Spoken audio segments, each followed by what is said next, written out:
રહેનારો પરિવાર અને એના પ્રત્યેની તમારી અને મારી ફરજ, એ ત્રીજું ઋણ. અને ચોથું ઋણ એટલે કરજ. અને ચોથું ઋણ સમાજ પ્રત્યેનું. આ 4 પ્રકારના ઋણ લઈ અને દરેક પુત્રનો જન્મ થાય છે. જન્મતાની સાથે જ. બાકી પિતાની સંપત્તિમાં ભાગ પાડી લઈએ એનાથી પુત્ર નથી. પણ જે આપણા શાસ્ત્રોની અંદર 28 નરકો કયા છે, એમાં જે પૂ નામનું નર્ક છે, એની અંદરથી પોતાના પિતૃઓનો ઉદ્ધાર કરે એનું નામ પુત્ર છે. સાચા પુત્રની વ્યાખ્યા એ છે.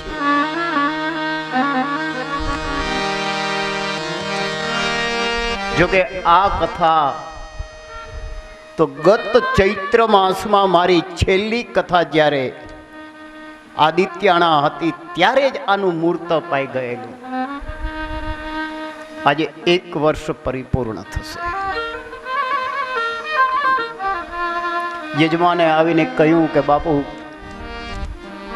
શુક્લ પક્ષનું મૂર્ત જોઈએ છીએ અને એવી અપેક્ષા છે કે પ્રથમ કથા મારા આંગણેથી તમારી શરૂઆત થાય. અને એ કોઈલાણા પધાર્યા. હું કથામાંથી નિવૃત્ત થયો અને પ્રથમ મૂર્ત અહીં સાપર જય દ્વારકાધીશ હોટલનું આવ્યું.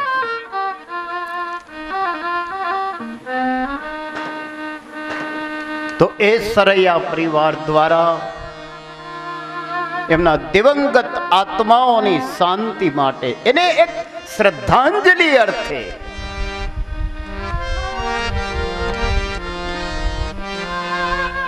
મુક્તિ આપવી એ તો દ્વારિકા વાળાનું કામ છે. એ તો કાળિયા ઠાકરનું કામ છે. હું અને તમે તો એના માટે થઈ અને એને વિનંતી કરી શકીએ, એને સ્તુતિ કરી શકીએ. અને એ જ એનું સ્વરૂપ, જે શબ્દ સ્વરૂપે તમારી અને મારી સામે આજે ભાગવતજી રૂપે બિરાજા છે, એ કથાનો મંગલ આરંભ થઈ રહ્યો છે. આવતીકાલથી સવારે 9 વાગે એક્ઝેક્ટ કથા શરૂ થશે. 12 વાગે કથા વિરામ પામશે. 3 વાગે શરૂ થશે. 6 વાગે, અને કદાચ આ તાપ બહુ પડે છે અને હું યજમાન સાથે ચર્ચા કરી લઈશ તો કદાચ બપોરની કથા 3:30 થી 6:30 રાખશું, જેથી કરી અને વૃદ્ધો, માતાઓ અને એ બધાને ભોજન પછી થોડી વિશ્રાંતિ મળી જાય. તો બપોર પછીનો સમય છે હું 3:30 થી 6:30 રાખીશ, પણ સવારનો સમય 9 થી 12.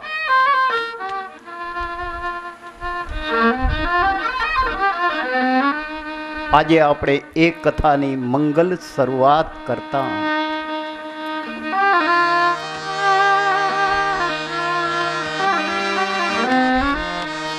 વક્રતુંડમ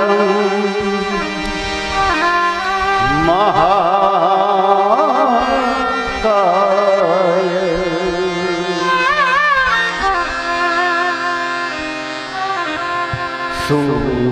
સૂર્યકોટિ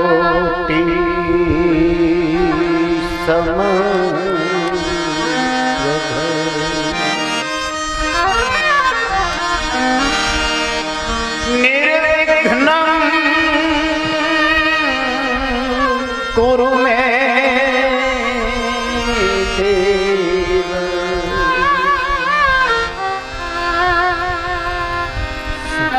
સર્વકાર્યે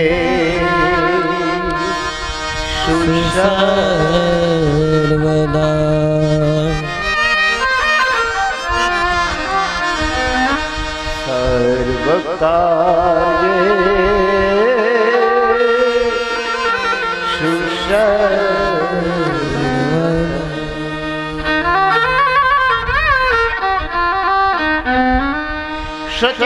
સચિદાનંદ રૂપાય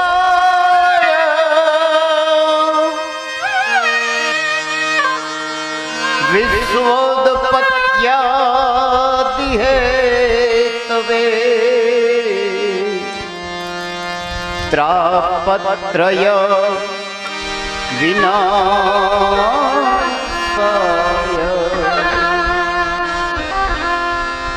श्री कृष्णाय वयं नमः। श्री कृष्णाय वयं नमः। वंशे विभूषितकरा नवनीरदाभा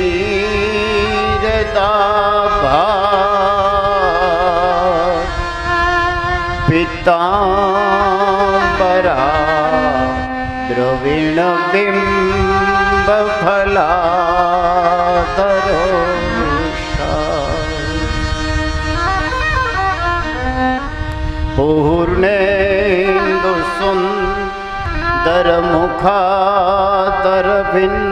पूर्णेन्दुसुन्दरमुखादरविन्दनेत्रा कृष्णात् परं किमपि तत्त्वमहं न जाने।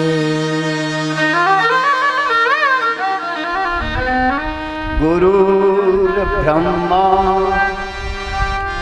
गुरुर्विष्णु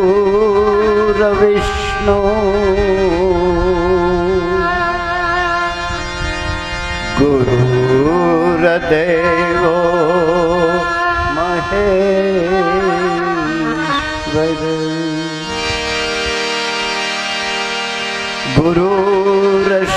गुरुर्साक्षात् परब्रह्म तस्मै श्री गुरुवे नमः। तस्मै श्री गुरुवे नमः।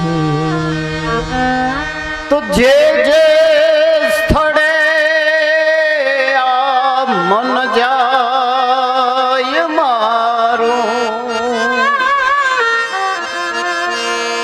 ते સ્થળે છે સદગુરુ સ્વરૂપતા।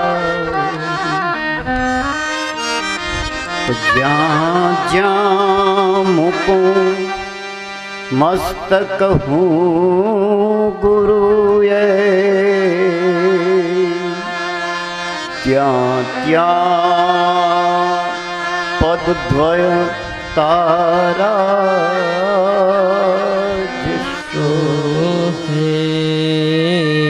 ત્યાં ત્યાં પદદ્વય તમારા જ સોહે।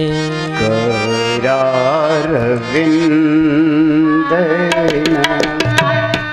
પદારવિંદમ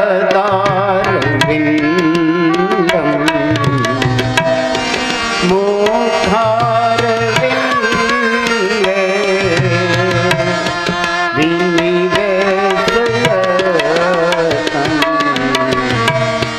બાલન્યપાત્રસ્ય ભૂતેશયાનં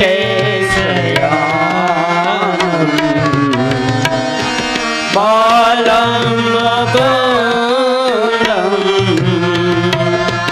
મનસા સ્મરામિ। શ્રી કૃષ્ણ ગોવિંદ હરે મુરારી હે નાથ નારાયણ વાસુદેવ। જીવે પીબસ્વ મૃતમેતદેવ ગોવિંદ દામો ધર્માદવે વિક્રેતુ કામા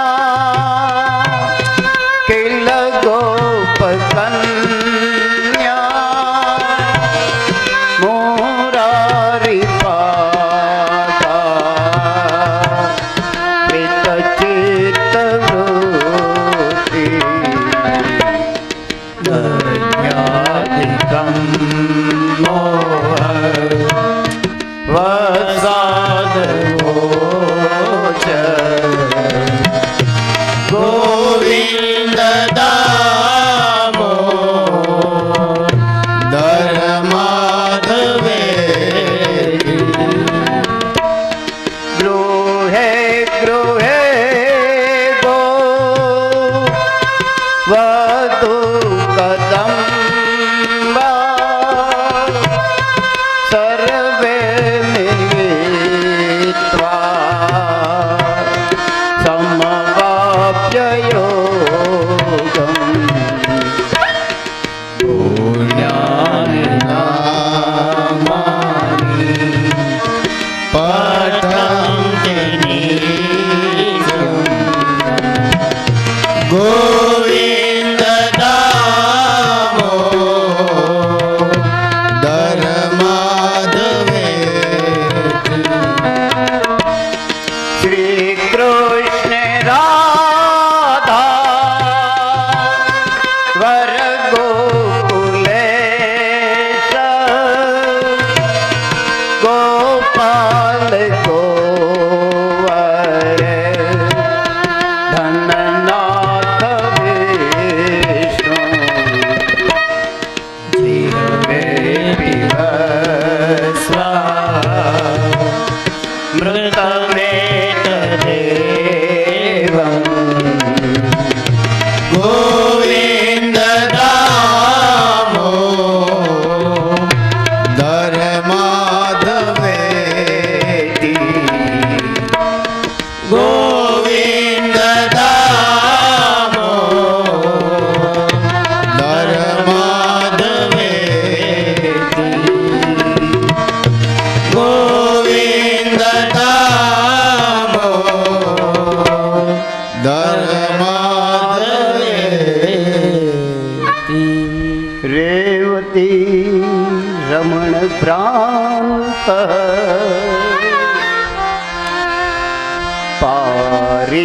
પારિજાત પહારિકા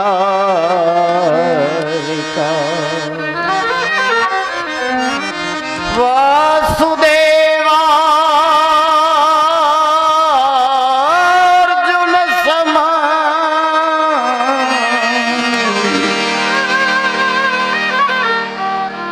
શ્રી દ્વારિકાના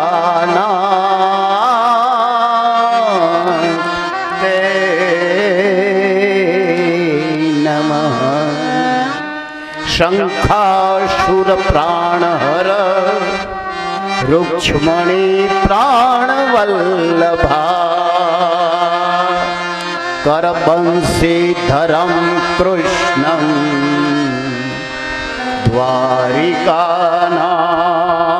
દ્વારિકાનાથ તે નમઃ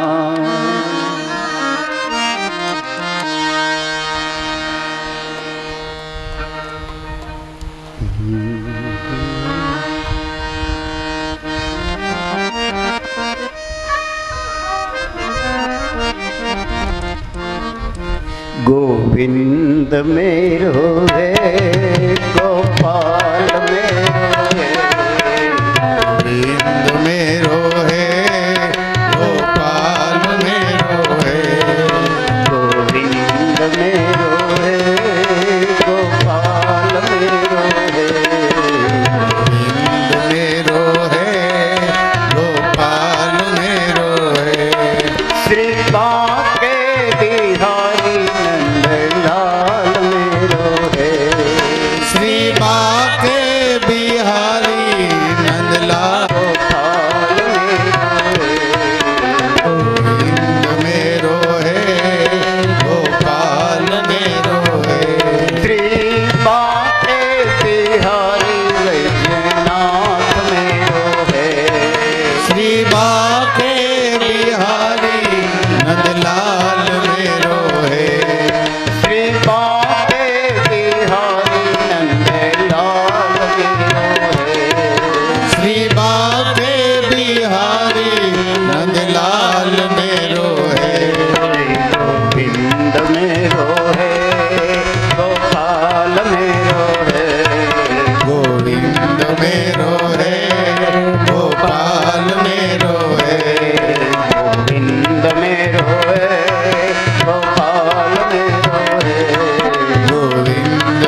ગિરિરાજ ધરણ કી જય.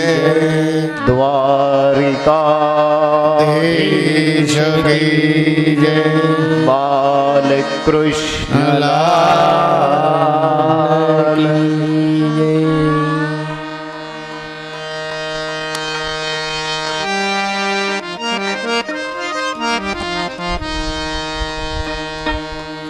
આપણા હિન્દુ સંસ્કૃતિની અંદર એક આપણી પરંપરાની અંદર રામાયણજી અને શ્રીમદ ભાગવતજી આ બંને પરમ વૈષ્ણવી ગ્રંથો છે. રામાયણની રચના શ્રીમાન તુલસીદાસજી મહારાજે કરી, વાલ્મીકજીએ કરી. યોગ વશિષ્ઠ રામાયણ એક રામાયણ સતકોટી અપારા, પણ એ બધા વૈષ્ણવ ગ્રંથો છે. જ્યારે શ્રીમદ ભાગવતજીની રચના વ્યાસજીએ કરી છે.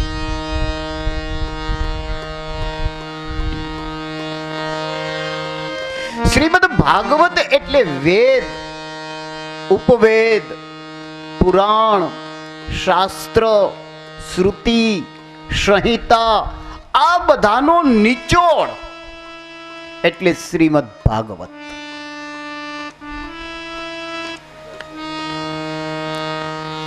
ભાગવતજી છે એ મોક્ષ પ્રદાન તો કરે જ, મોક્ષ પ્રદાન કરનારું છે, સાથે સાથે ભક્તિ અને જ્ઞાનને વધારનારું છે.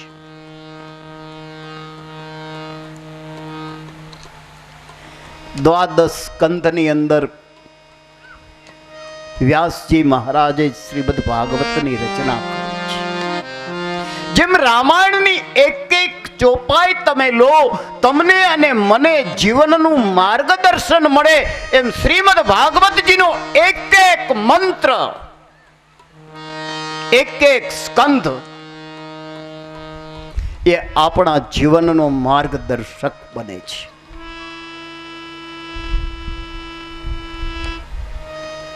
જીવ જ્યારે ચારે બાજુથી નાસીપાસ થાય ત્યારે કોનું શરણ લે? કહેવાતા સગા સંબંધીઓ, ભાઈઓ, મિત્રો, જેના માટે થઈ અને જેણે પોતાનું સમગ્ર જીવન છે એ ન્યોછાવર કર્યું હોય, પણ ત્યારે સમય આવે એ બધા ઉડી જાય, ત્યારે જીવાત્મા કોનો સહારો લે?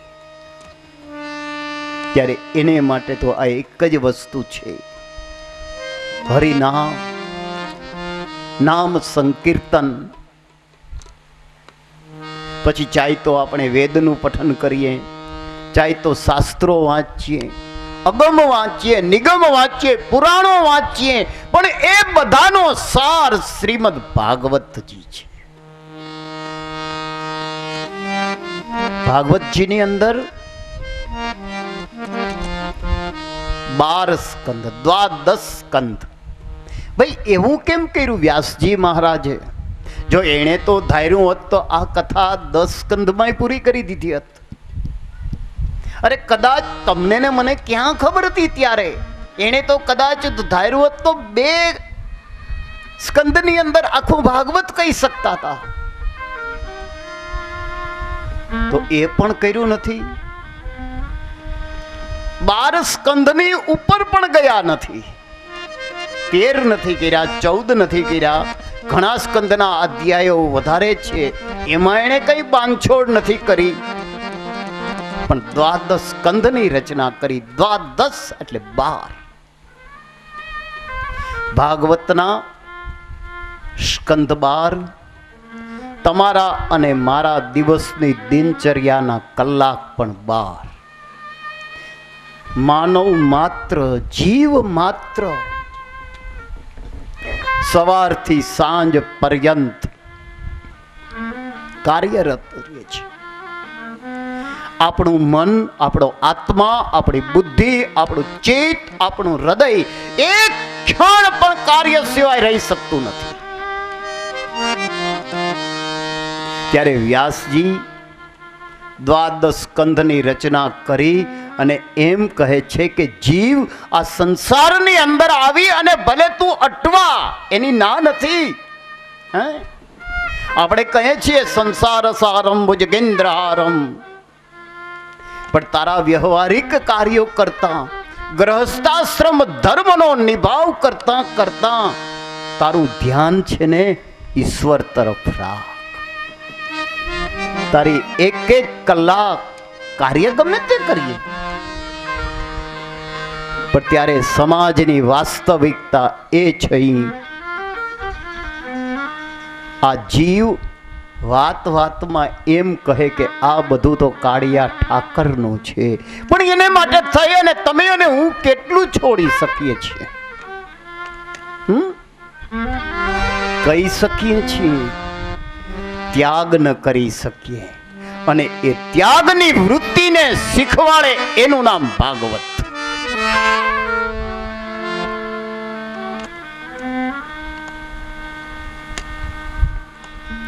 અને જેણે જેણે ભાગવત રસનું પાન કર્યું છે, ભાગવતજી છે એક વૃક્ષ છે જે 4 વેદ ઋગ, યજુર, સામ અને અથર્વ વેદ ઈ રૂપી એક ભાગવત ઝાડ છે.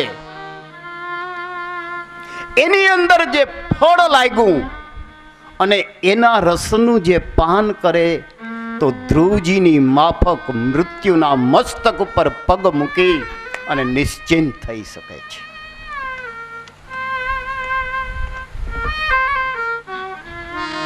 અને જેણે જેણે ભાગવત રસનું પાન કર્યું છે એને પુનરપી જનનમ પુનરપી મરણમ પુનરપી જનની જઠરે શયનમ, એ માતાના પેટની અંદર આવવું, ગર્ભની અંદર વાસ કરવો, જન્મ લેવો, મૃત્યુ થવું, ફરી પાછો એ જ ઘટના ક્રમ. પુનરપી જનનમ પુનરપી મરણમ પુનરપી જનની જઠરે શયનમ, એનો ત્યાગ કરી અને ભાગવતનું પાન કરનાર વ્યક્તિ યદ્ગત્વાન નિવર્તન્તે તદ્ધામમ પરમમ મમ. જેને તમે અને હું ગૌલોક ધામ કહીએ, કૈલાસ ધામ કહીએ, સ્વર્ગ કહીએ, જે કહીએ તે ત્યાં નિવાસ થાય છે.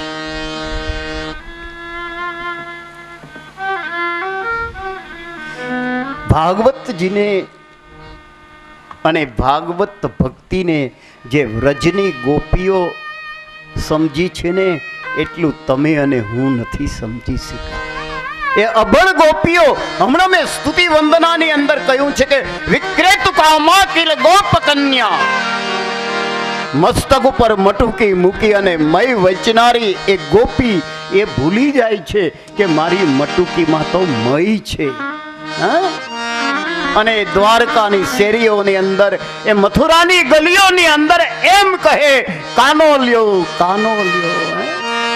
એનું મન, એનું ચિત્ત, એનો આત્મા એ કૃષ્ણમય છે.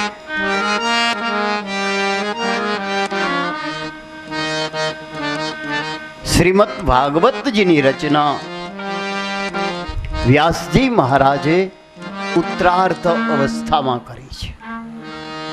ઉત્તરાર્ધ અવસ્થા, વૃદ્ધ જ્યારે યુવાની કાળ પૂરો થયો ત્યારે એણે રચના કરી છે.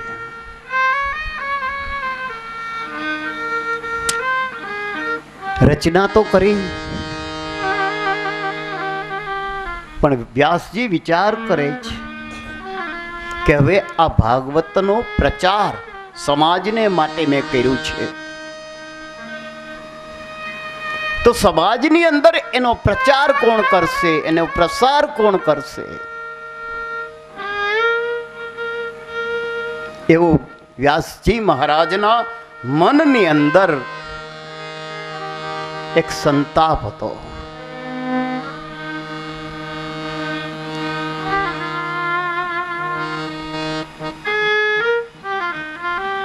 અને એ સંતાપ સુખદેવજી નામના પુત્ર રૂપે પૂર્ણ થયો. શ્રીમદ ભાગવત છે એ સાક્ષાત શ્રી કૃષ્ણ પરમાત્માનું સ્વરૂપ છે. જ્યારે પરમાત્મા પોતાની નિજ લીલા પૂર્ણ કરી અને પીપળાના વૃક્ષ તળે બેઠા છે, ત્યારે ઉદ્ધવજી મહારાજે આવી અને પ્રશ્ન કર્યો, પ્રભુ આ હું શું સાંભળું છું? કહે ઉદ્ધવ, તું શું સાંભળ્યું છે? પ્રભુ મેં સાંભળ્યું છે કે તમે તમારી નિજ લીલા પૂર્ણ કરવાના છો. 60,000 વર્ષની તપશ્ચર્યા કરી એ સતયુગ હતો, એનું પ્રમાણ હતું. આજે તો આપણું આયુષ્ય ક્યારે પૂરું હે? ન જાણ્યું જાનકી નાથે સવારે શું થવાનું છે.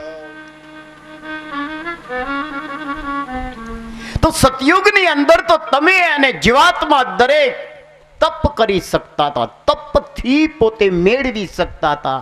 એ સમય કલિયુગની અંદર છે નહીં. દ્વાપરની અંદર યોગ,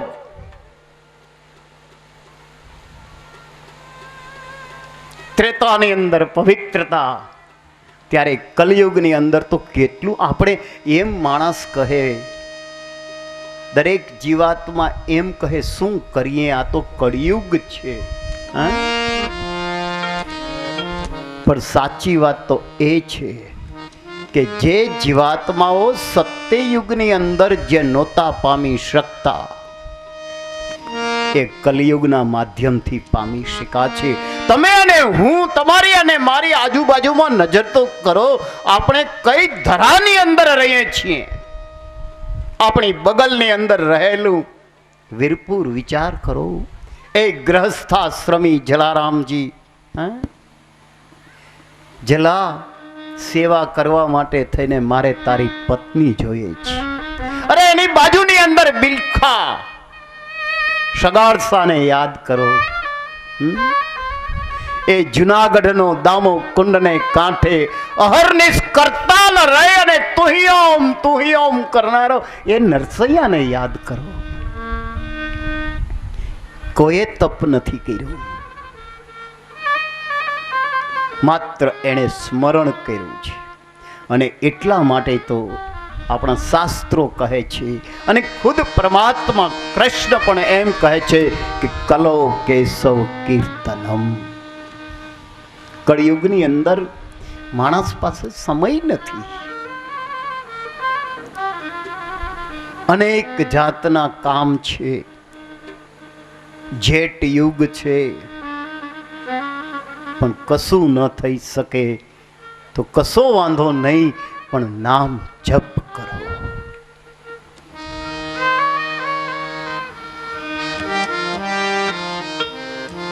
વ્રજની ગોપીઓ પરમાત્માને ષડગુણાત્મક માને છે કે પ્રભુ તારી અંદર તો 6 પ્રકારના ગુણ રહ્યા છે. ખાલી અમે તારું નામ જપ કરીએ ને. ગોપીઓએ કોઈ દિવસ સંધ્યા કરી નથી, ગોપીઓએ યોગ નથી કર્યો, એણે તપ નથી કર્યું. એ જ ગોપીઓ પોતાના ગાય અને વાછરડાની સેવા કરે, માતા પિતાની સેવા કરે, સાસુ સસરાની સેવા કરતા કરતા કૃષ્ણ કીર્તન કરી અને એ વૈષ્ણવોની અંદર શ્રેષ્ઠ બની. કે ઉદ્ધવને જ્યારે અભિમાન થયું કે હું જ્ઞાની છું, ત્યારે ગોપીઓની ભક્તિ જોઈ અને ઉદ્ધવ પોતાના જ્ઞાનને ભૂલી ગયા. એ ગોપીઓ ભગવાનને 6 ગુણ વાળા માને છે કે પ્રભુ તારી અંદર તો 6 ગુણ છે, અમે તને કેમ ભૂલી શકીએ? અને એમાં પણ તારી શ્રીમદ ભાગવતની કથા, અરે કાના, અમારા સંસારની અંદર તે અમને જન્મ આપ્યો છે ને, તો થોડોક વધારજે, જેથી તારી કથાનું અમે નિત્ય પાન કરતા રહીએ. કારણ કે તારી કથા કેવી છે? તબ કથામૃતમ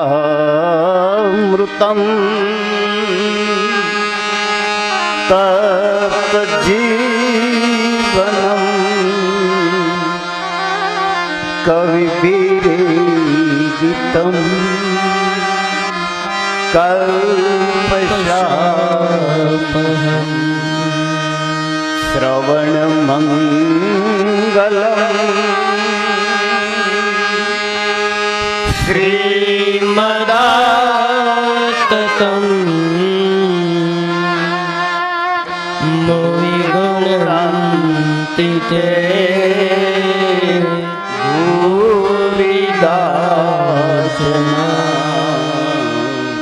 તવ કથા મૃતમ તપ્ત જીવનમ. હે કાના, તારી કથા કેવી છે? તવ કથામૃતમ તપ્ત જીવનમ. હે કૃષ્ણ, તારી કથા છે ને એ તો આ સંસારથી થાકી ગયેલા, આ સંસારના તાપથી તપી ગયેલા આત્માઓને શાંતિ કરે છે. તવ કથામૃતમ તપ્ત જીવનમ.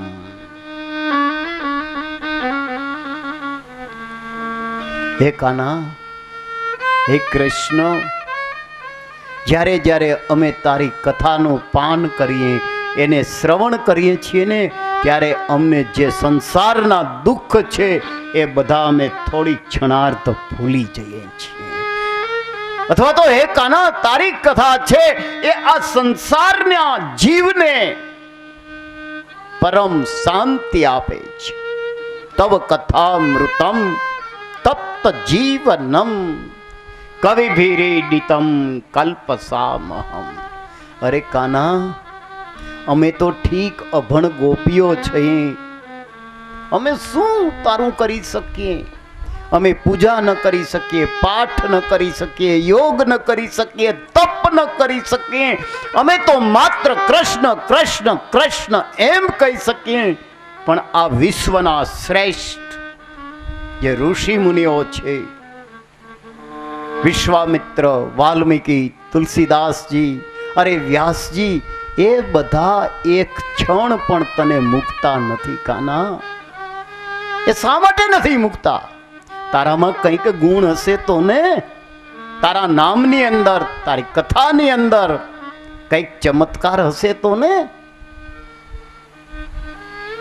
કલ્પશાપહમ.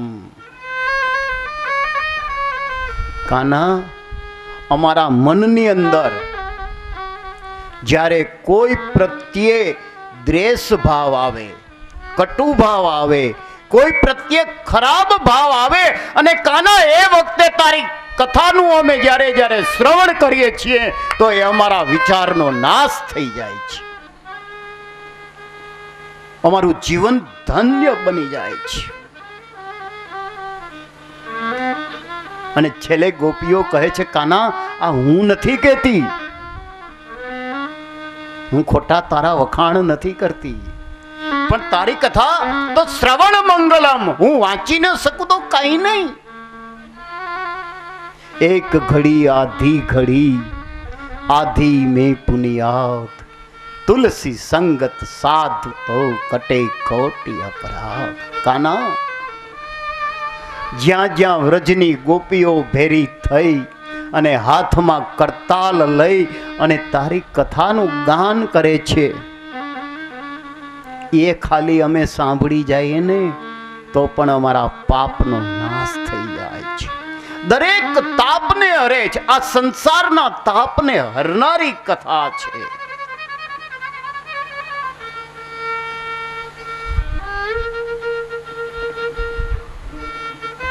શ્રીમદ ભાગવતજી છે એ ભક્તિ માર્ગને બતાવનારું શાસ્ત્ર છે. જીવને મુક્તિ તો આપે જ છે, પણ સાથે સાથે એ ભક્તિ કઈ રીતે કરાય, અને ભક્તિ કરો તો કોની કરો? ભક્તિ ભગવાનની થાય. ભાગવત અને ભગવાન આ ત્રણેય એક સ્વરૂપ છે, અને એ ભક્તિ, એ એટલી તમારી પ્રબળ બને. કે મેં પ્રથમ કહ્યું એમ કે જ્યારે ઉદ્ધવને અભિમાન આવ્યું કે હું જ્ઞાની છું. ઉદ્ધવ છે એ જ્ઞાન માર્ગના વડા છે, ગોપીઓ છે એ ભક્તિ માર્ગની વડી છે. ઉદ્ધવને એમ થયું કૃષ્ણ છે, આ કથા આવશે, હું તમને વચ્ચે બહુ સારી રીતે સમજાવીશ, પણ અત્યારે થોડું કહું. મથુરાની અંદર રહેલો કૃષ્ણ નિત્ય અગાસી ઉપર બેસી અને રુદન કરે છે.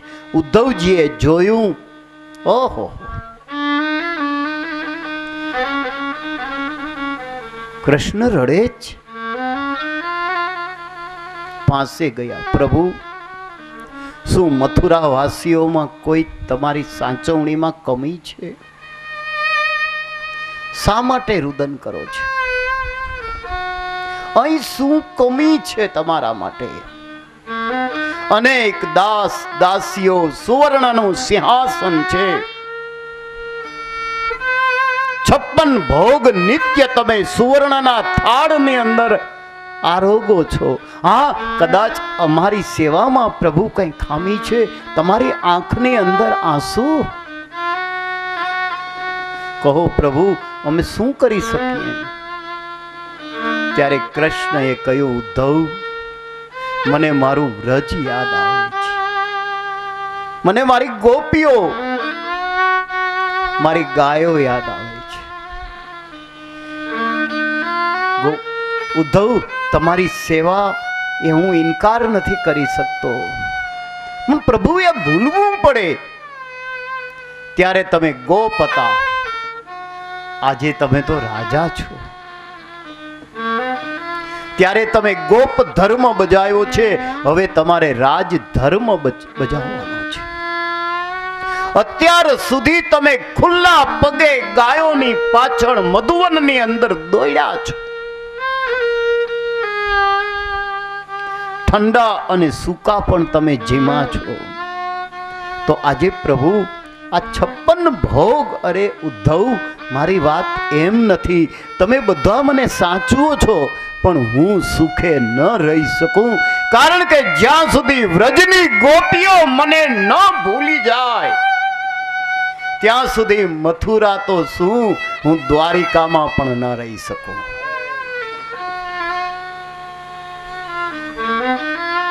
ત્યારે ઉદ્ધવને અભિમાન આવ્યું કે એમાં શું, હું જાઉં, મથુરા જઈ અને ગોપીઓને વિનંતી કરું, એને જ્ઞાનનો બોધ કરીશ, એને જ્ઞાન માર્ગ અપનાવીશું અને એ તમને ભૂલી જશે. તો ઉદ્ધવ, મને અહીં આનંદ છે. અને એ ઉદ્ધવજી જ્યારે મથુરા ગયા, 1 દિવસ નહીં, 2 દિવસ નહીં, 6 મહિના રોકાયા.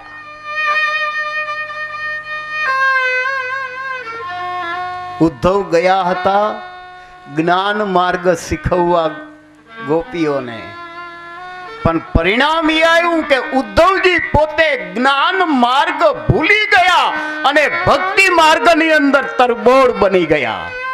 અને એને ગોપીઓને એમ કહ્યું કે વંદે નંદ વ્રજસ્ત્રીનામ પાદ રેણુ વિભક્ષણમ. આહા, ગોપીઓ, તમારા જેવી ભક્તિ હું મારી જાતને અત્યાર સુધી જ્ઞાની માનતો હતો. ના ના ગોપીઓ, તમારા જેવી ભક્તિ હું ન કરી શકું. એમ કહી અને ગોપીઓના ચરણની રજ લઈ અને પોતાના મસ્તક ઉપર પધરાવી અને ઉદ્ધવજી મહારાજે એ વ્રજની ગોપીઓને પોતાની ગુરુ બનાવી છે. આ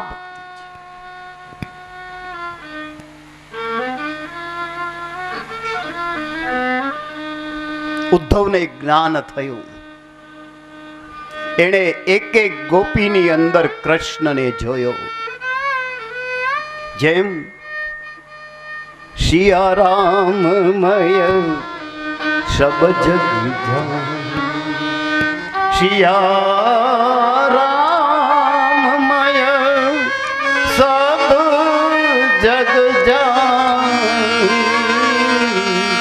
કરહું પ્રણામ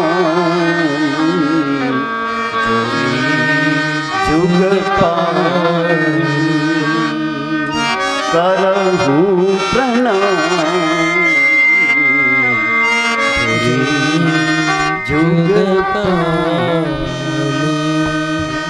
એ તુલસીદાસજી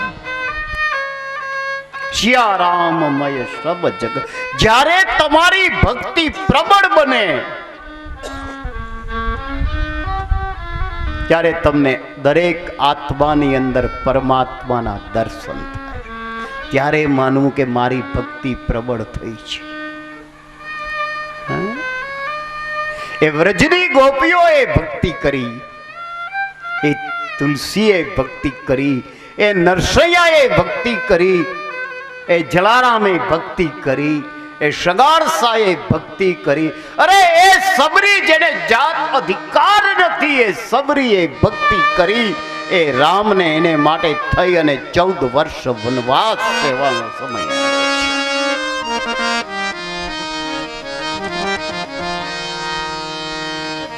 ભાગવતમાં કહ્યું છે, ભક્તિ કરે એને ભગવાન મળે. અને ભક્તિ કરવી એટલે કઈ ઘર છોડીને જવું, વનની અંદર જઈએ, ભગવા વસ્ત્ર ધારણ કરીએ, જટા વધારો તો જ તમે ભક્તિ કરી શકો ના. સગારસાને ઘેરે આવી અને એને કહ્યું છે કે સગારસા લાવ, મારે જમવું છે. સબરીની પાસે જઈ અને એને બોર માંગ્યા છે. એ જ વીરપુરના પાદરે આવી અને જલાની પાસે પત્ની માંગી છે. પરમાત્મા જ્યારે તમારી ઉપર કૃપા કરે, અરે એ તો ઠીક, વિદુરને ઘરે જઈ અને મારા દ્વારિકાધીશે તેવડી ભાજી માંગી છે. એ જ્યારે તમારી ભક્તિ પુષ્ટ બને ત્યારે એ ટકોરા મારતો તમારે ઘરે આવે, તમારે એને શોધવો ન પડે. અને એ જ ઉત્કૃષ્ટ ભક્તિ. અને સાચો ભક્ત તો કોઈ પણ સ્થળે ભક્તિ કરે, એને માટે વનમાં જવું જરૂરી નથી. ગૃહસ્થાશ્રમ ધર્મનો બજાવતા બજાવતા તમે ભક્તિ કરો, પરમાત્મા ચોક્કસ મળે. પણ શરત છે એમાં, એમ કહ્યું છે, ભક્તિ રે કરવી રાખ થઈ રે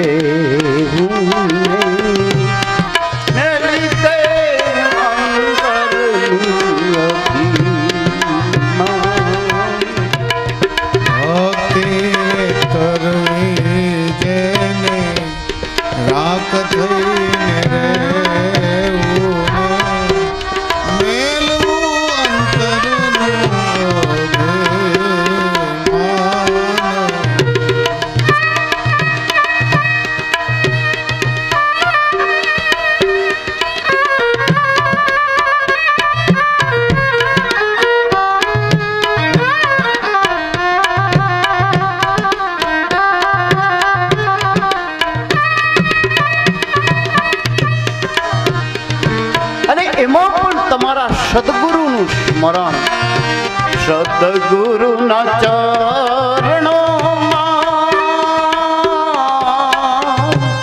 શિસરે નમાવીને, સદગુરુના ચરણોમાં શિસરે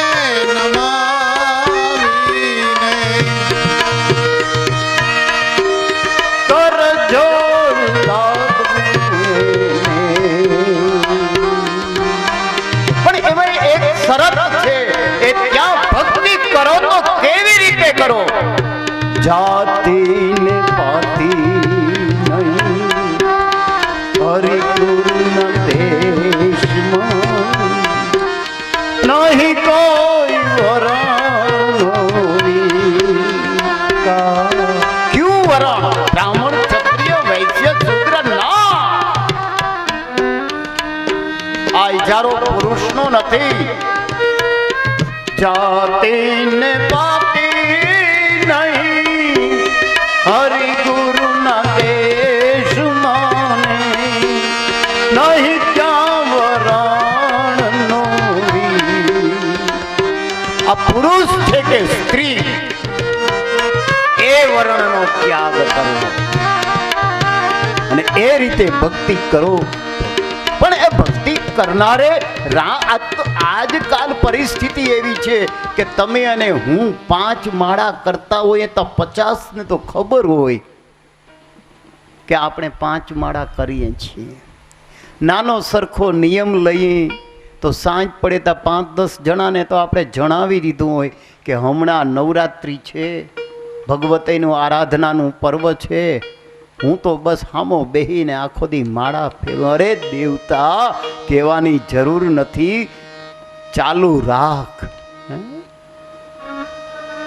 રાખ થઈને અને ત્યારે એ ભક્તિ ફળદાયક બને. અને ત્યારે અને ભક્તિ કરો ત્યારે જરૂર વિરોધ થાય. ઘણા આપણે ભક્તિ માર્ગની અંદર આગળ વધીએ એટલે એ તમારી ભક્તિ પરિપક્વ છે કે નહીં એનો ખ્યાલ ક્યારે આવે? તમારા ઘરની અંદરથી તમારો વિરોધ થાય. તમારા નજીકના કહેવાતા સંબંધીઓ, મિત્રો, તમારો પરિવાર તમારો વિરોધ કરે ત્યારે માનજો કે તમારી ભક્તિ પ્રબળ બની છે. દૂધ દેવા જતા નથી ને અટાણે માળા લઈને બેસી ગયા. માનવું કે નહીં, કંઈક છે તથ્ય આ ભક્તિની અંદર.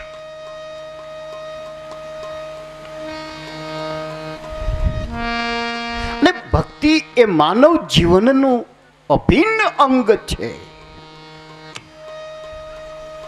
હૃદય ન હોય તો જીવી શકીએ નહીં, એમ ભક્તિ ન હોય તો ધર્મને જાળવી શકીએ નહીં. ભક્તિ અને ધર્મ એક જ સિક્કાની 2 બાજુ છે. અને તમારા વડીલો, તમારા પિતરો અને તમારા કોઈ પૂર્વ જન્મના સંસ્કારોને લઈ અને તમને ભક્તિ કરતા કરતા કરતા ક્યારે પરમાત્માની પ્રાપ્તિ થાય, બ્રહ્મની પ્રાપ્તિ થાય, તો એને ટકાવી રાખે એનું નામ ભક્તિ.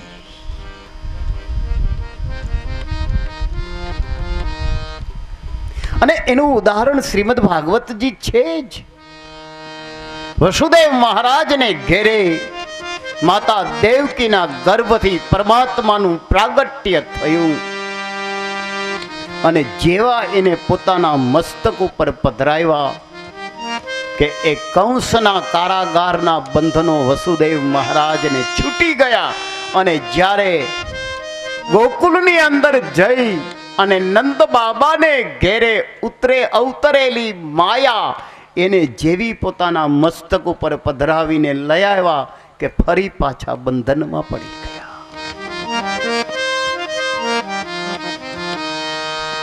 ભાગવતની કથા મૃત્યુ ઉપર વિજય અપાવનારી છે. ઘણી વખત ને ભાગવત કથાની શરૂઆત, જો કે દરેક કથાની શરૂઆત તમે તમારે ઘરે સત્યનારાયણ ભગવાનનું પૂજન કરાવતા હો છો. જો કે મને તો એવો ખ્યાલ છે કે લગભગ એમાં કોઈને ખબર હોતી નથી કે દાદાએ ક્યારે સત્યનારાયણ ભગવાનનું પૂજન પૂરું કરી લીધું. એ તો જેને તમે બેસાડ્યો હોય એક એને ખ્યાલ હોય ક્યાં સુધી પહોંચ્યા, અને એક અદાને ખ્યાલ હોય. બાકી લગભગને તો નથી માનતો કે ખબર હોય. પણ સત્યનારાયણ ભગવાનનું જ્યારે તમે પૂજન કરો છો ત્યારે એના 5 અધ્યાયની કથા એ જ્યાંથી શરૂ થાય છે ત્યાંથી જ શ્રીમદ ભાગવતની કથા શરૂ થાય છે. શ્રીમદ ભાગવતની કથા સંતના પરિભ્રમણથી થાય છે. એમ તમારે ઘરે સત્યનારાયણ ભગવાનનું પૂજન હોય તો શાસ્ત્રીજી કહે છે, એકદા નારદો યોગી પરાનુગ્રહ કાંક્ષયા પર્યટન વિવિધાન લોકા મૃત્યુ લોકે મુપાગત. આ પહેલો જ શ્લોક છે. અને જે જન્મે છે એનું મૃત્યુ ચોક્કસ છે. તમે અને હું જે આપણી આંખથી જોઈ રહ્યા છીએ ને એ તો બધું અનિત્ય છે. એ શાશ્વત નથી, એ અમર નથી, કાયમ ટકી રહેવાનું નથી. ચોક્કસ તો માત્ર ને માત્ર એક મૃત્યુ છે. ત્યારે શું આપણી સાથે આપણા મહેલ મિનારા ગાડીઓ આવશે? ના, તમે અને મેં કરેલા કર્મ સાથે લઈ અને જીવાત્માએ જવાનું છે. બાકી તો ઘડી હુઈ ઘડિયાળ મેં હુઆ પરાયા માલ. સિકંદર હતો એ આ વિશ્વનો સમ્રાટ, પણ અંતકાળે એને જ્ઞાન થયું.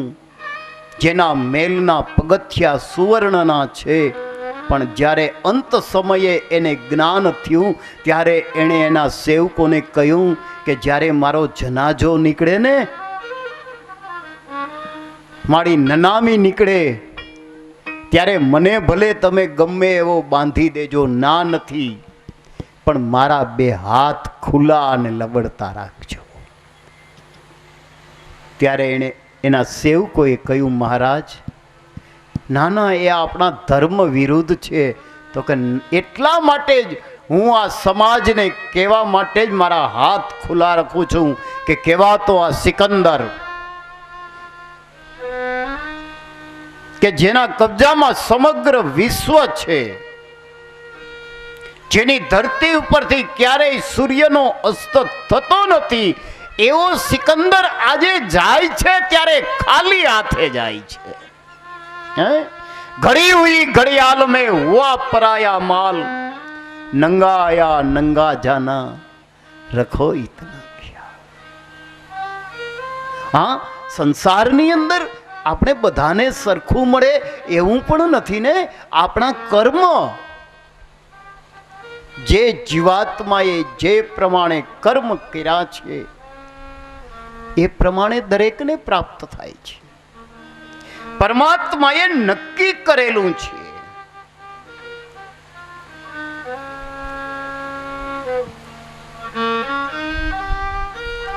એક વખત નારદજી મહારાજ પર્યટન કરતા કરતા નીકળ્યા છે. રસ્તાની અંદર એક સ્ત્રી રડે છે. યુવાન સ્ત્રી છે. એની બાજુમાં બે પુરુષ સૂતા છે. પુરુષ ઘરડા થઈ ગયેલા છે. નારદ સંત છે અને સંતોના સ્વભાવ હંમેશા કોમળ હોય છે. સંતોને જંગમ તીર્થ કયા છે, હરતા ફરતા તીર્થ. તમારે ત્યાં જવું નથી પડતું, તમારા ઘરે આવી અને તમને સત્સંગ કરાવે, દર્શનનો લાભ આપે છે સંતો. નારદને સહજ થયું કે જાઉં અને આ બાળા રડે છે શા માટે પૂછું. નારદ પેલી સ્ત્રીની પાસે જઈ અને કહ્યું, દેવી તમે કોણ છો? આ બે પુરુષ સૂતા છે, કોણ છે?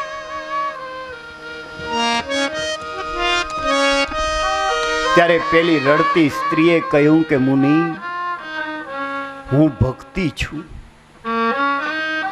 મારું નામ ભક્તિ છે. તો પછી આ બે વૃદ્ધ પુરુષ? તો કે એ મારા દીકરા છે. હે? નારદને આશ્ચર્ય થયું છે કે જે સ્ત્રી રડે છે એ તો યુવાન છે. એની 20 થી 23 વર્ષની ઉંમર છે. જ્યારે આ બાજુમાં એની આજુબાજુમાં જે બે વૃદ્ધો પડ્યા છે એ તો એકદમ વૃદ્ધ છે, તો એ એના દીકરા કેમ હોઈ શકે? દેવી, તમે સત્ય કહો છો? હા મહામુનિ, હું સાચું કહું છું. એ બંને મારા દીકરાઓ છે. શું નામ છે? ત્યારે એણે એમ કહ્યું કે નારદ, એ મારા જ્ઞાન અને વૈરાગ્ય નામના મારા બે દીકરાઓ છે. ભક્તિ યુવાન છે, કારણ કે ભક્તિની અંદર પણ કપટ છુપાયેલું છે. આપણે દેખાદેખી કરીએ છીએ. પણ એ જ ભક્તિના પુત્ર જ્ઞાન અને વૈરાગ્ય. જ્યાં સુધી આપણે ઈષ્ટ ભક્તિ ન કરીએ ત્યાં સુધી આપણી અંદર જ્ઞાનની વૃદ્ધિ ન થાય, અને જ્ઞાનની વૃદ્ધિ ન થાય ત્યાં સુધી જીવનમાં ક્યારેય વૈરાગ્યની પ્રાપ્તિ ન થાય. પછી આપણા પડોશમાં રહેતા હોય અને એ માળા કરતા હોય અને આપણે જપવી પડે, એક આખી અલગ બાબત છે. એ આપણી ભક્તિ નથી, એ એક દેખાદેખીની પરંપરા છે. નારદને દુઃખ થયું. ભક્તિનું દુઃખ દૂર કરવા માટે થઈ અને પોતે વિચાર કરે છે કે આ ભક્તિના દીકરાઓ જે મૂર્છા અવસ્થાની અંદર પીડ્યા છે, વૃદ્ધ થઈ ગયા છે, અકાળે વૃદ્ધ થયા છે, એને યુવાન કરવા માટે થઈ અને શું કરવું જોઈએ? અનેક પર્યટન કર્યું, શંકાનું સમાધાન મળતું નથી. ત્યારે રસ્તામાં સનકાદિક ઋષિઓ મળ્યા. સનકાદિક ઋષિઓએ નારદના ચહેરા સામે જોયું. કેમ મહામુનિ, તમે તમારા મન ઉપર દુઃખ કેમ છે? ત્યારે નારદે પેલી ભક્તિની વાત કરી. શનકાદિકો, મને ભક્તિ દેવી મળ્યા, રડે છે, એના પુત્ર છે એ અકાળે વૃદ્ધ થઈ ગયા છે. જો સંતોનો સ્વભાવ આવો હોય છે, બીજાનું દુઃખ જોઈ અને જે દુઃખી થાય એનું નામ સંત, અને બીજાનું દુઃખ જોઈ અને સુખી થાય એનું નામ જીવ. નારદને દુઃખ થયું. સનકાદિક ઋષિઓ પાસેથી સમાધાનની માંગણી કરી. એના બતાવ્યા અનુસાર નારદજીએ ભક્તિ દેવીના પુત્રની મૂર્છા ઉતારવા અનેક પ્રયત્નો કર્યા. જપ, તપ, યોગ, કર્મ, ક્રિયા, પણ જ્યારે એની મૂર્છા દૂર ન થઈ, અર્થાત મારો કહેવાનો મતલબ એ કે ભક્તિ કરતા કરતા જ્ઞાન અને વૈરાગ્ય આવે નહીં ત્યારે શું કરવું? ત્યારે આકાશની અંદરથી આકાશવાણી થઈ, નારદ, તપ, તપ અને તપ એમ શબ્દો સંભળાયા. અને એ તપ શબ્દની સાથે રહ્યા પછી પરમાત્માએ નારદ મુનિને એ બંને ભક્તિ દેવીના પુત્રની પાસે શ્રીમદ ભાગવતની કથા કરવાનું કહ્યું છે. અને જ્યારે એ કથા સંત નારદે એ જ્ઞાન અને વૈરાગ્યની પાસે બેસી અને કરી, ત્યારે ભક્તિ દેવીના બંને પુત્રો ની મૂર્છા ઉતરી અને અકાળે વૃદ્ધ થઈ ગયેલા બંને પુત્ર યુવાન બન્યા. અર્થાત ભક્તિની સાથે જ્ઞાન અને વૈરાગ્યનો વધારો થયો. ભક્તિ કરો ત્યારે જ જ્ઞાનની પ્રાપ્તિ થાય, અને જ્ઞાન આવે તો જ વૈરાગ્ય આવે. પણ એને એમાં નોંધ રાખવાની જરૂર નથી. આજે મેં 5 માળા કરી, આજે 25 કરી, આજે 100 કરી, કરે જાઓ, તમે કરશો. એની સંખ્યા તો દ્વારિકા વાળો લખશે, તમારે શું જરૂર છે?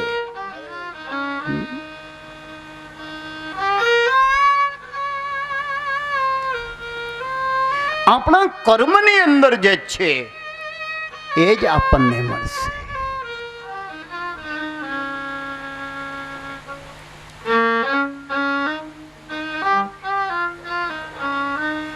ભાગવત કથા સદગતિ પ્રદાન કરનારી છે. અરે થઈ ન શકે તો કઈ નહીં, પણ ભાગવત કથાનું શ્રવણ કરીએ ને તો પણ સદગતિ પ્રાપ્ત થાય છે. વ્યાસજી મહારાજે શ્રીમદ ભાગવતજીની અંદર કથા કહી છે. આત્મદેવ નામનો બ્રાહ્મણ છે. ગૃહસ્થ જીવન જીવે છે. આત્મદેવ બ્રાહ્મણને ધુંધુલી નામની પત્ની છે. ધન છે, વૈભવ છે, બધું છે, પણ આત્મદેવને ત્યાં સંતાન નથી. અને માનવનું જીવન એવું છે, આપણી પાસે ગમે એટલું હોય પણ કંઈક ને કંઈક અપૂર્ણતા તો રહે જ. માનવ માત્ર ખંડિત છે, અખંડ તો કેવળ એક દ્વારિકાધીશ છે. આત્મદેવને ત્યાં સંપત્તિ છે, ભક્તિ પણ છે, પણ એને ત્યાં સંતતિ નથી.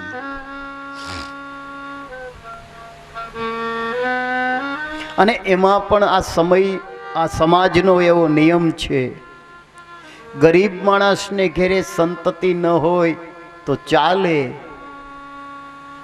પણ પૈસા પાત્ર હોય એને તો ચિંતા રહીએ કે આ બધું કોને સોંપીને હું જઈશ.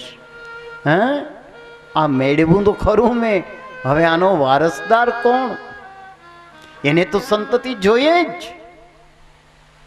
આત્મદેવને ત્યાં સંતાન નથી. મનમાં એક દુઃખ છે, ખાલીપો લાગે અંતરની અંદર.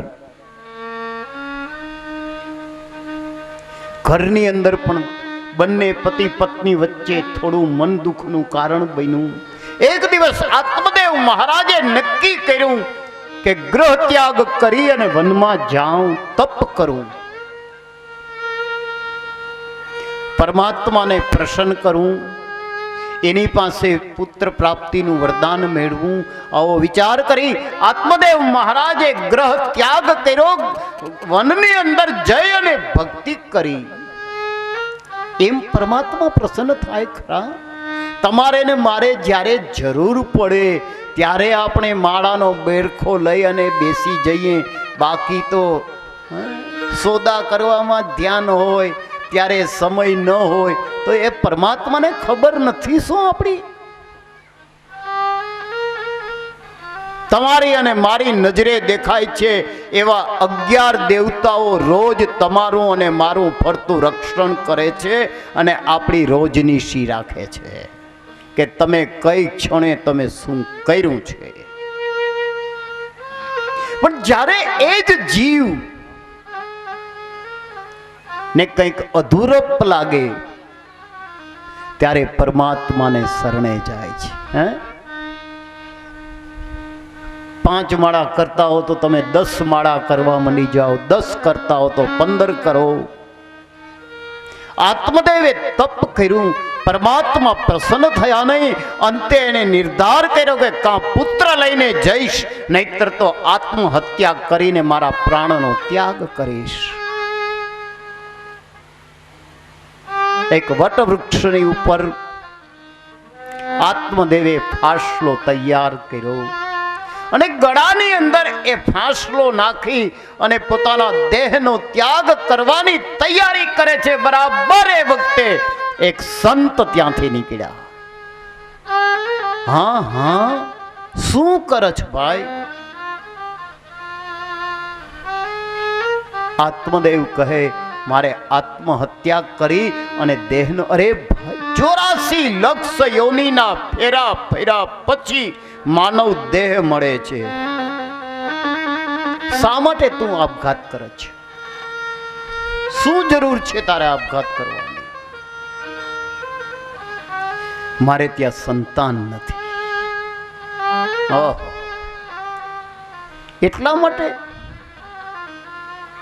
અરે બ્રાહ્મણ, તારે ત્યાં સંતાન નથી એમાં પરમાત્માએ તારું કંઈક સારું વાંચ્યું હશે ને, તો જ તને નહીં આપ્યું હોય. બાકી પરમાત્મા દરેકને જે જોઈએ તે પ્રદાન કરે જ છે. તારે ત્યાં સંતાન નથી આપ્યું તો એમાં પરમાત્માની એવી ઈચ્છા હશે કંઈ. આત્મદેવ માનતા નથી. ત્યારે સાધુએ, જો સાધુનો સ્વભાવ દયાળુ હોય છે, એ બીજાના દુખે દુખી થાય.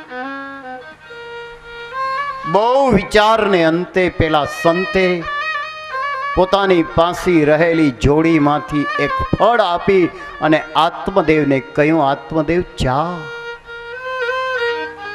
તારા ઘરે જઈ આ ફળ તારી પત્નીને આપજે પ્રસાદ રૂપે. તારે ત્યાં 9 માસ પૂર્ણ થશે, પુત્રની પ્રાપ્તિ થશે. આત્મદેવ ઘરે આવ્યા, પોતાની પત્નીને ફળ આપ્યું.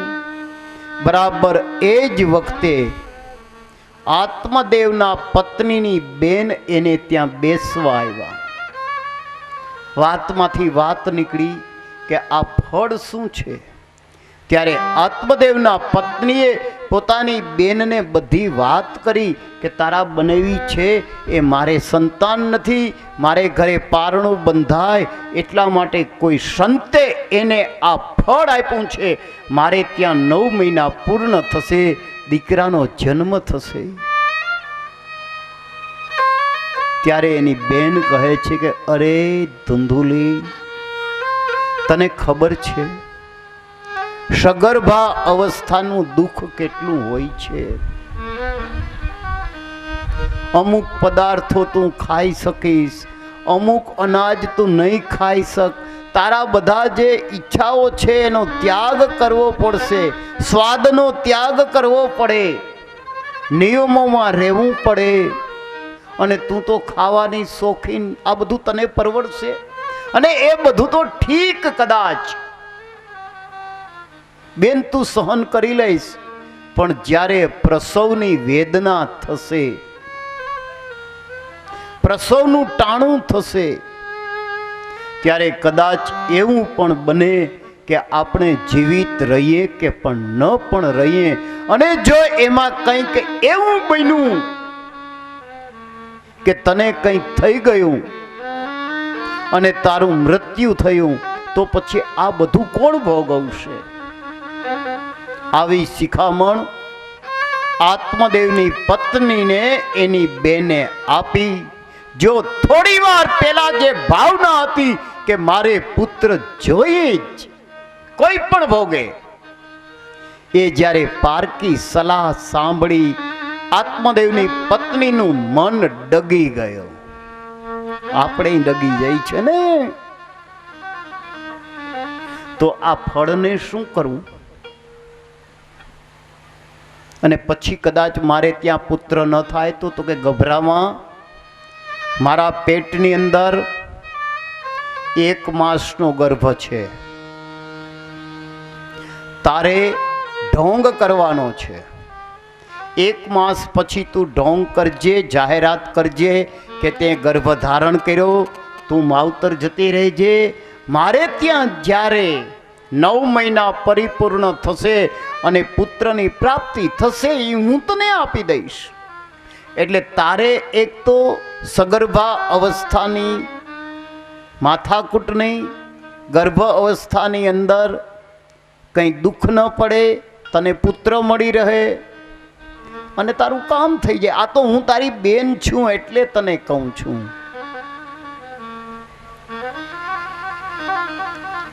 એ ધુંધુલીએ પોતાની બેનની શિખામણ માની અને પૂછ્યું કે તો આ ફળને શું કરવું? તો કે એને ઉકરડે નાખી દે ને, એ આત્મદેવ ક્યાં જોવાના છે? એ ફળ ઉકરડે નાખ્યું. સંજોગ વસાત આત્મદેવની ગાય ત્યાં આવી અને ફળ ખાઈ ગઈ. 9 મહિના પરિપૂર્ણ થયા.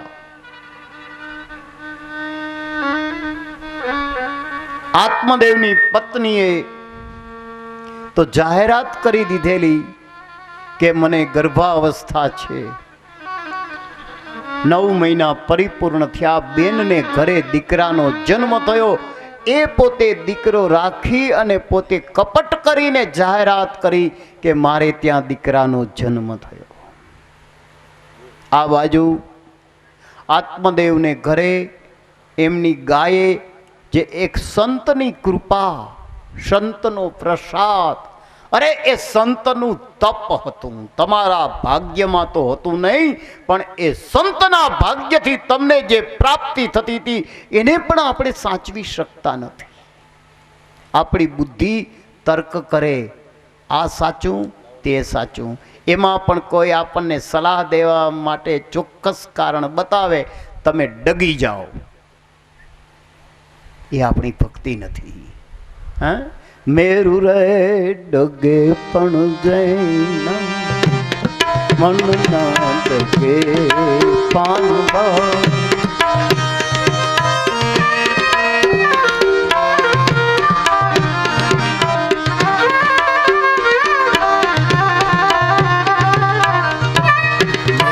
તો ડગે પણ જેના મનડા ડગે નહીં પાનવા. ભાંગી પડે બ્રહ્માંડ.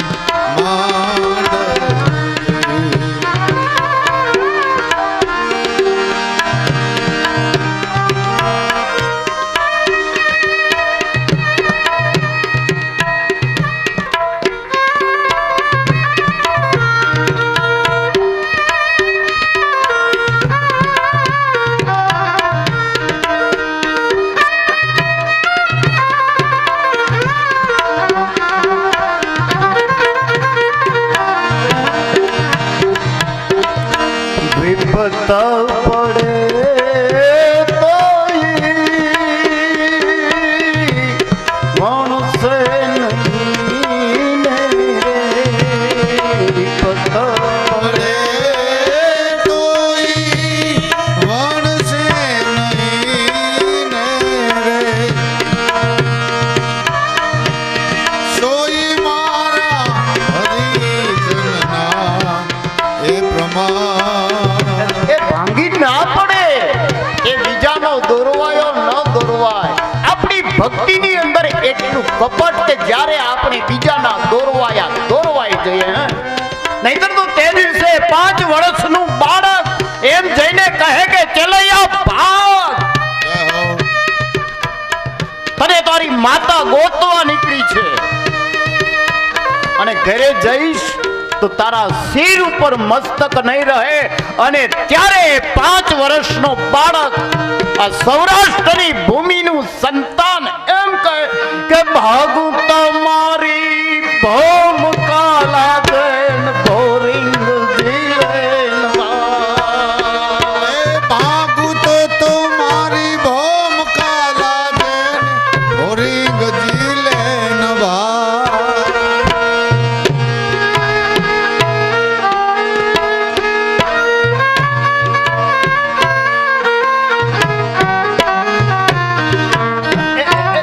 બાજુમાં બગલની અંદર બિલખાને યાદ કરો કે આપણું સંતાન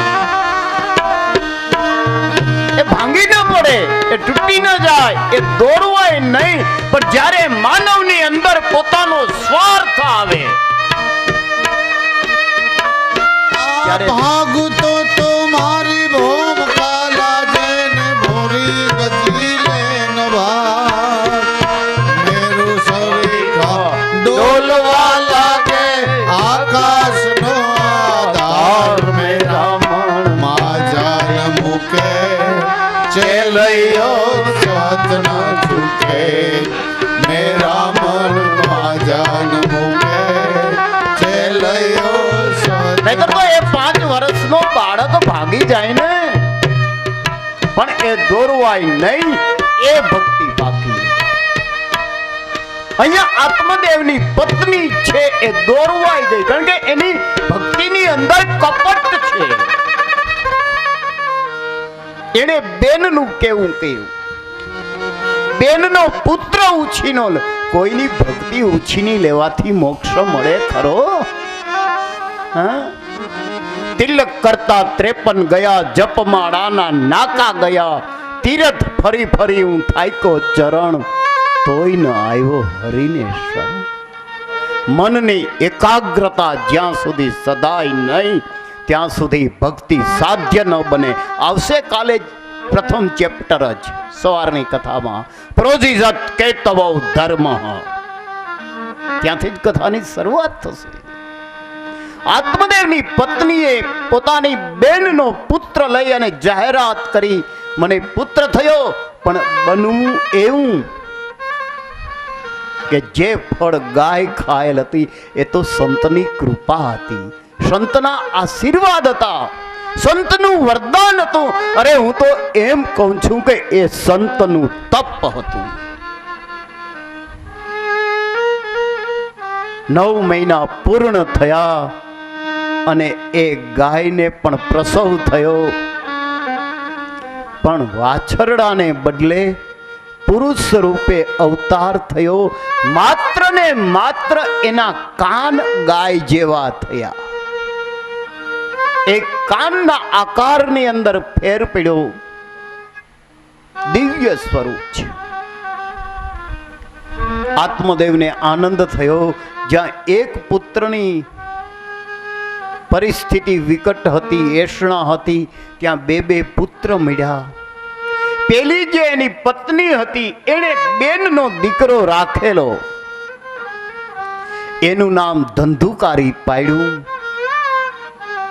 અને જે ગાયના પેટેથી પ્રસવ થયેલો પુત્ર હતો એના ગાયના જેવા કાન હતા, એટલે એનું નામ ગોકર્ણ મહારાજ પાડવામાં આવ્યો. સમય પસાર થયો, પણ કહેવત છે ને, પુત્રના લક્ષણ પારણામાંથી અને વહુના લક્ષણ બારણામાંથી. અને એ જોવા માટે જ માતાઓ છે ને, જ્યારે દીકરો પરણીને આવે, એકનો એક દીકરો પરણીને આવ્યો હોય ત્યારે પોખાય અને ઘરની અંદર લઈ જાય, ત્યારે ઉમરા પાસે વહુને રાખી ત્રાસની અંદર કંકુ ઘોડાવે અને કુમકુમ ના પગલાના બાને એ વહુને એમ કહે, બેટા અંદર પગ મૂકી અને કુમકુમના પગલા પાડતા પાડતા અંદર આવો. અને એ વૃદ્ધ માતાઓ પગલું જોઈ અને નક્કી કરી લેતી કે મારે ઘરે આવનાર લક્ષ્મી કેવી છે.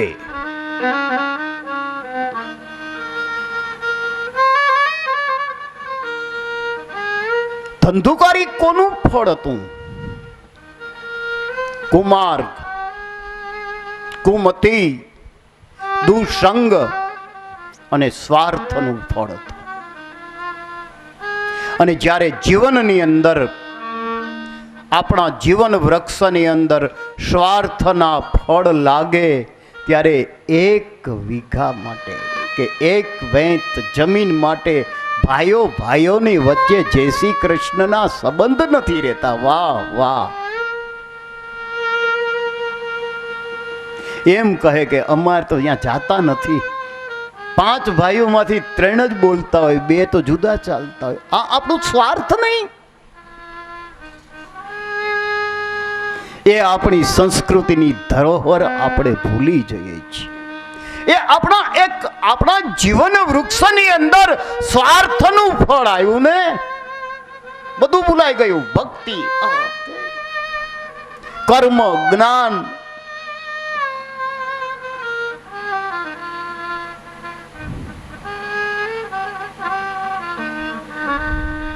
ધંધુકારીએ પોતાનું પ્રોત પ્રકાશ્યું.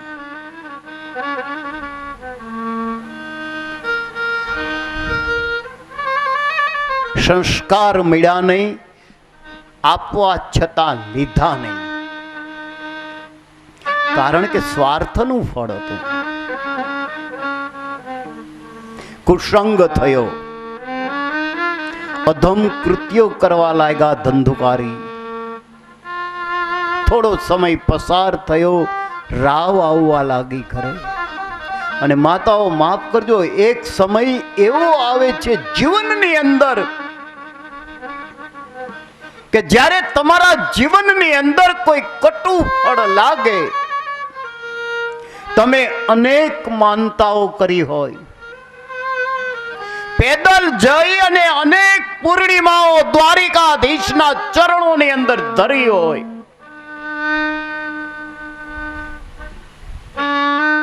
પથ્થર એટલા સિંદર લગાવ્યા હોય, ભૂખ તરસ ટાઢ આ બધું સહન કરી અને વ્રતો કર્યા હોય, અને એ જ પુત્ર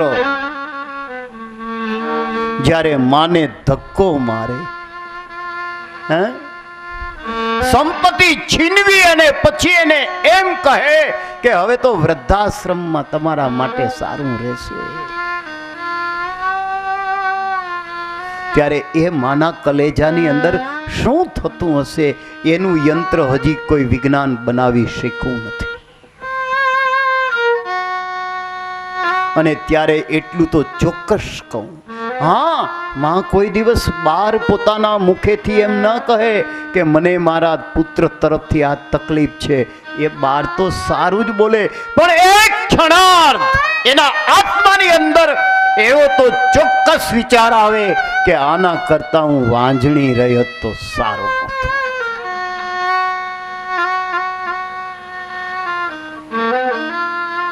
એ જ પરિસ્થિતિ આત્મદેવ નામના બ્રાહ્મણની પત્નીની બની, જેણે આત્મદેવને ઘર છોડવા મજબૂર કર્યો.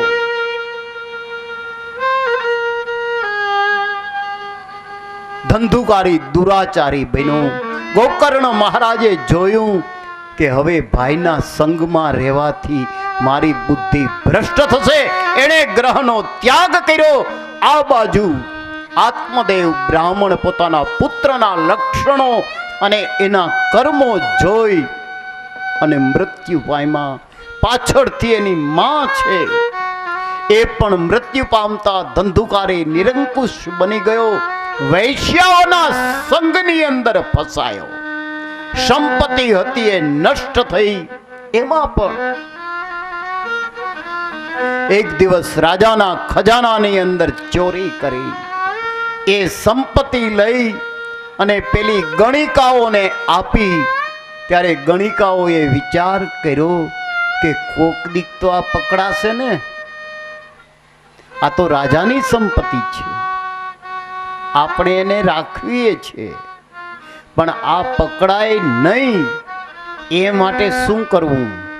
ત્યારે એ પાંચે ગણિકાઓએ નિર્ણય કર્યો કે તો પછી હવે એને મારીને દાટી દ્યો ને, એટલે પૈણાવા એને પકડાવા પણ જ નહીં. એ પાંચે ગણિકાઓએ એના ઘરની અંદર એ ધંધુકારીને છે ને મારી અને દાટી દીધો. બીજી બાજુ ગોકર્ણ મહારાજ ફરતા ફરતા પર્યટન વિવિધાન લોકા મૃત્યુ લોકે મુપાગત એક દિવસ પોતાના ગામની અંદર આવ્યા. પોતાના ઘરની સ્થિતિ જોઈ કાંટાના ઝાડા ઉગ્યા છે. પણ એ તો સંત છે. એક વાંભવાની અંદર સાફ કરી ત્યાં બિછાનું બિછાવી ગોકર્ણ મહારાજ રાત્રિના જપ કરે છે. ત્યાં સામેના ઝાડ ઉપરથી માનવ રુદનનો અવાજ આવ્યો. બેઠા થયા. વૃક્ષની પાસે જઈ અને જોયું તો કોઈ માનવ ઓળો રડે છે. કોણ છે? ત્યારે પેલા ઓળો કહે, અરે ગોકર્ણ, તું મને નથી ઓળખતો, હું તારો ભાઈ ધંધુકારી છું. તારી આ ગતિ? હા, સારું થયું ભાઈ, તે ઘરનો ત્યાગ કર્યો, પણ તારી આ ગતિ થવાનું કારણ શું?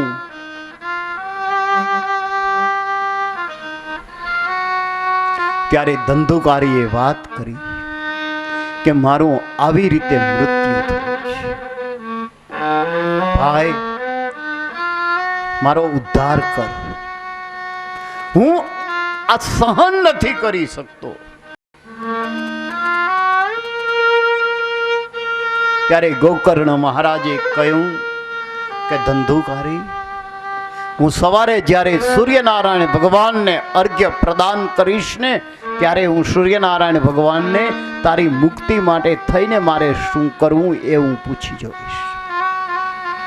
સવાર થયું, ગોકર્ણ મહારાજ સંધ્યા કરી સૂર્યનારાયણ ભગવાનને અર્ઘ્ય પ્રદાન કરવા ગયા અને સૂર્યનારાયણ ભગવાને આશીર્વચન આપ્યા. ત્યારે ગોકર્ણ મહારાજ બે હાથ જોડી અને પોતાના અસરગતિએ ગયેલા પોતાના ભાઈના જીવાત્માની શાંતિ વિશે શું કરવું એ સૂર્યનારાયણ ભગવાનને પૂછ્યું. ત્યારે આદિનારાયણ ભગવાન સૂર્યનારાયણે એમને કહ્યું, ગોકર્ણ, અનેક પ્રયત્નો કરીશ ને, અનેક ગયા શ્રાદ્ધ કરીશ, અનેક ગોકર્ણ ક્ષેત્રની અંદર જઈ અને તું નારાયણ બલિ કરીશ, તોય ધંધુકારીની મુક્તિ નથી. પ્રભુ, તો શું કરવું? ત્યારે સૂર્યનારાયણ ભગવાને ગોકર્ણ મહારાજને કહ્યું, ગોકર્ણ, તમે તમારા ભાઈના આત્માની શાંતિ માટે થઈ અને ભાગવત સપ્તાહનું પારાયણ કરો, એનાથી મુક્તિ થશે. કેવા અનુસાર ગોકર્ણ મહારાજે સવારના પૂરમાં શુભ સમયે શ્રીમદ ભાગવત સપ્તાહની પારાયણનો પ્રારંભ કર્યો. ત્યારે ધંધુકારીનું પ્રેત ત્યાં આવ્યું. વિચાર કર્યો, ક્યાં બેસું? એક વાસનામય જીવાત્મા છે, દેહ નથી. એક હવામય શરીર છે. જ્યાં ગોકર્ણ મહારાજ કથા કરે છે એની બાજુમાં વાંસનો સ્તંભ છે.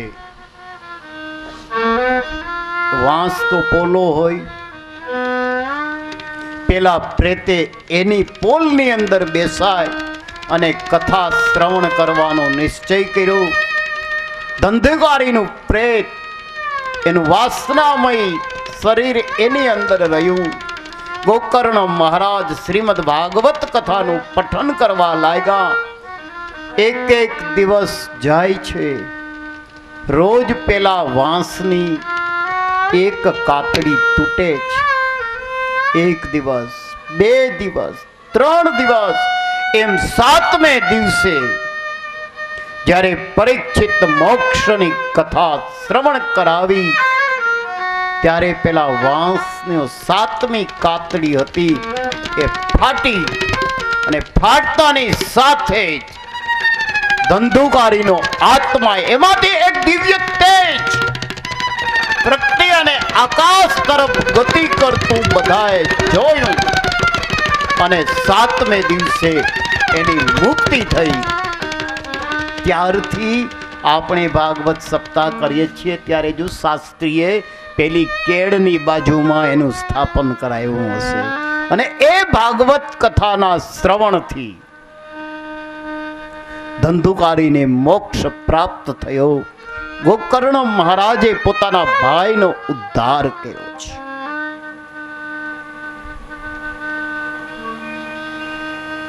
સંસાર સિંધુ, સંસારને સાગર કહે છે ઘણા, સંસારને સાગર કહે છે, સિંધુ કહે છે, સંસારને અપાર કહે છે.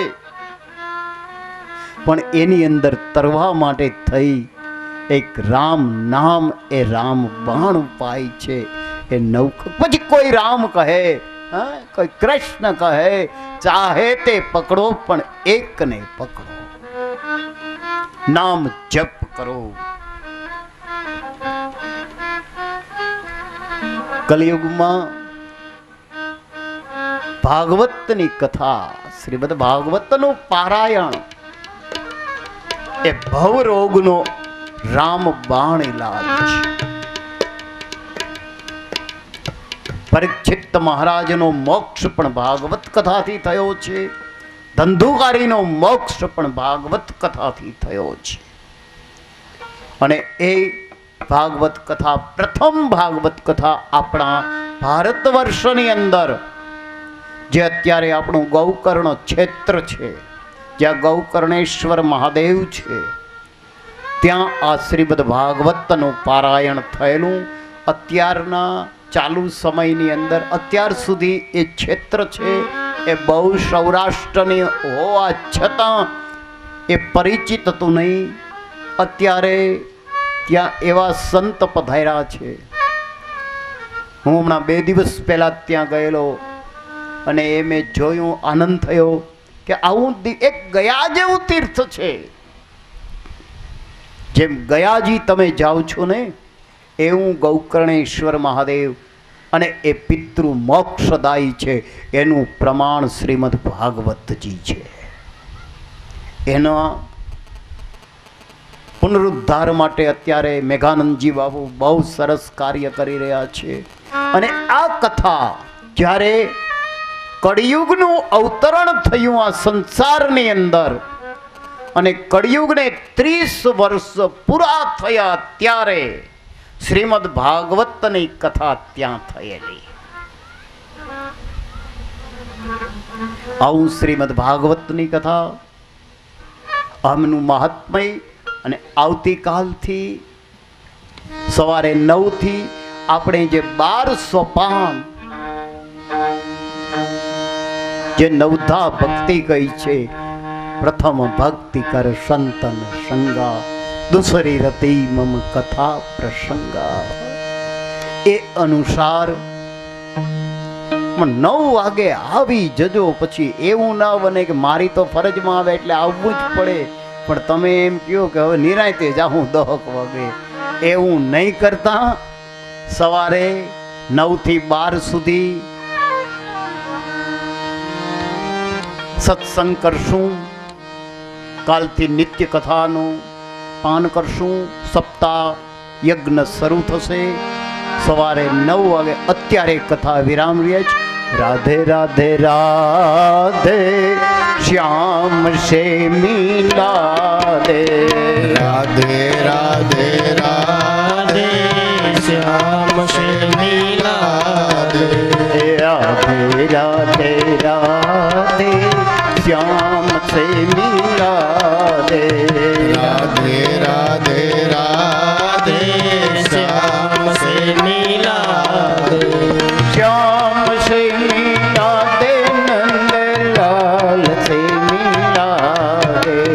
શ્યામ સે મિલા દે, નંદલાલ સે મિલા દે. શ્યામ સે મિલા દે, નંદલાલ સે મિલા દે. શ્યામ સે મિલા દે, નંદલાલ સે મિલા દે. હે રાધે રાધે, હે રાધે રાધે રાધે શ્યામ સે મિલા દે. રાધે રાધે રાધે શ્યામ સે મિલા દે. श्याम से मिला दे, मुरली वाले से मिला दे. श्याम से मिला दे, मुरली वाले से मिला दे. श्याम से मिला दे, मुरली वाले से मिला दे. श्याम से मिला दे, मुरली वाले से मिला दे. राधे राधे राधे राधे राधे श्याम से मिला दे. राधे राधे राधे श्याम से मिला दे. राधे राधे राधे श्याम से मिला दे. राधे राधे राधे श्याम से मिला दे. श्याम से मिला दे, नंदलाल से मिला दे. श्याम से मिला दे, नंदलाल से मिला दे. राधे राधे राधे श्याम से मिला दे. राधे राधे राधे श्याम से मिला दे.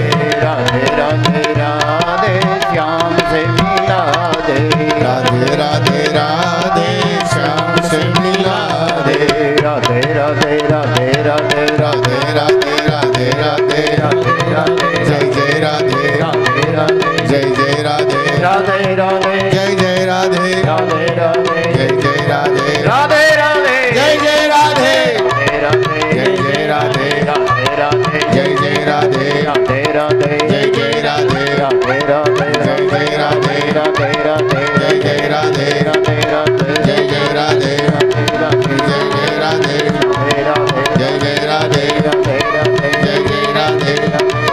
જય જય રાધે જય જય રાધે જય જય રાધે જય જય શ્રી રાધે જય જય શ્રી રાધે જય જય શ્રી રાધે જય જય શ્રી રાધે જય